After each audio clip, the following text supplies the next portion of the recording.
Equity మార్కెట్ని pickup చేసుకోండి, అవగాహన లేకపోతే మ్యూచువల్ ఫండ్స్ వైపు వెళ్ళమని చెప్తాను నేను. Okay, right. ప్రభు గారు, మీ అంచనా ఏంటి సార్? అంటే స్మాల్ క్యాప్, మిడ్ క్యాప్ ఈసారి పెర్ఫార్మెన్స్ సరిగ్గా చేయలేకపోయే, లార్జర్ క్యాప్ పెర్ఫార్మెన్స్ చేశాయని మీ అంచనా ఏంటి? ఈసారి ఏది పెర్ఫార్మ్ చేసే అవకాశం ఉంది? ఒకవేళ స్టాక్స్లో పెట్టాలనుకుంటే ఏ రంగాలు బెస్ట్ ఆప్షన్స్? అంటే లాస్ట్ ఆర్గనైజ్డ్గా లేదు. సో 2026 ఆర్గనైజ్గా రావచ్చు. అంటే లార్జ్ క్యాప్ పెరిగి తర్వాత మిడ్ క్యాప్ తర్వాత స్మాల్ క్యాప్.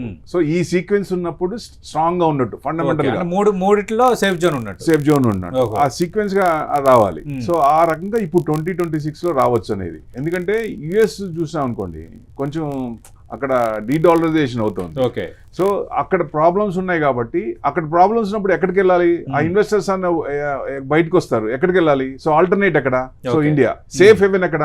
ఇండియా. ఇక్కడ ఉంటే మనకి యుద్ధాలు కానీ అట్లాంటివి ఏం రావు కాబట్టి, సో డెఫినెట్ గా అది ఫ్యూచర్ ఇది అవుతుంది. సో లాంగ్ హోల్డింగ్ ఎప్పుడైనా పెట్టుకుంటే, ఎందుకంటే ఒక ప్లాన్ ఒకరికి సెట్ అవుతుంది, ఇంకొకరికి సెట్ కాదు.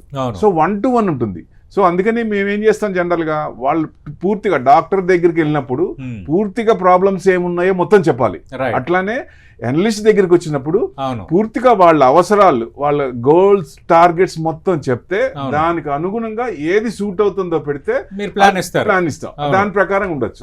సో డెఫినెట్ గా అంటే ఇప్పుడు చిన్నవాళ్ళు ఇంకా పెద్ద అమౌంట్ పెట్టమంటే పెట్టలేరు కాబట్టి ఓవర్ ఎ పీరియడ్ ఎక్రూడ్ చేయాలి. అప్పుడు ఏం చేయాలి? సార్ అన్నట్టు, సాయి గారు అన్నట్టు, ఫస్ట్ మ్యూచువల్ ఫండ్స్ లో పెట్టి కొంత అసెట్ ని ఫామ్ చేసుకొని, ఆ ఫామ్ చేసుకున్నప్పుడు ఏమవుతుందంటే మార్కెట్ అవగాహన లేకపోయినా వాళ్ళు ఎలా చేస్తున్నారు, దేంట్లో ఇన్వెస్ట్మెంట్ చేస్తున్నారు, ఎందుకు ఇన్వెస్ట్మెంట్ చేశారు, సో దా గ్రోత్ ఏంటి, ఆ కంపెనీస్ ఏంటి తెలుస్తుంది. అంటే ఓవర్ ఏ పీరియడ్ వెళ్ళగానే ఇప్పుడు ఇన్వెస్టరే మళ్ళీ రివర్స్ చెప్పే ఛాన్స్ ఉంటుంది, ఇది బాగుంది కదా అనే ఉద్దేశం వస్తుంది. అంతే. It's not a rocket science, everyone can do.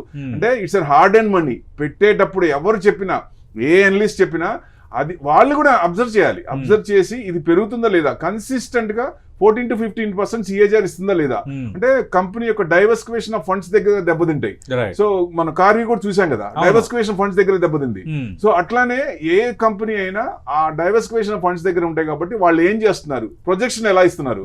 So దానికి అనుగుణంగా చూసుకుంటే మనకు ఇప్పుడు ఈ సంవత్సరం కంపెనీ బాగుండొచ్చు, నెక్స్ట్ 5 years లో మళ్ళీ వాళ్ళ ఐడియాస్ బట్టి మారిపోవచ్చు, ఐడియాలజీ మారచ్చు. సో దానికి అనుగుణంగా మనం క్లీన్ గా అబ్జర్వ్ చేస్తూ quarter on quarter, year on year observe చేస్తూ ఉంటే, అంటే రోజు చూడాల్సిన రోజంతా చూడాల్సిన పని లేదండి. సో డెవలప్మెంట్స్ ఏమున్నాయి, ఏం జరుగుతుంది అని చూస్తే చాలు. 100% ఉంటారు. ఈక్విటీలో వచ్చినంత ఇది ఇంకోటి రాదండి. 100% ఈక్విటీనే. ఎందుకంటే ఇప్పుడు అందరూ ల్యాండ్ కొనాలంటే ల్యాండ్ ఉంటుందా? కొనలేదు. పోనీ కొనాలనుకున్న 1.5-2 కోట్లు ఉన్నాయి కదా, ఫ్లాట్ కొనాలంటే 1.5 ఉంది.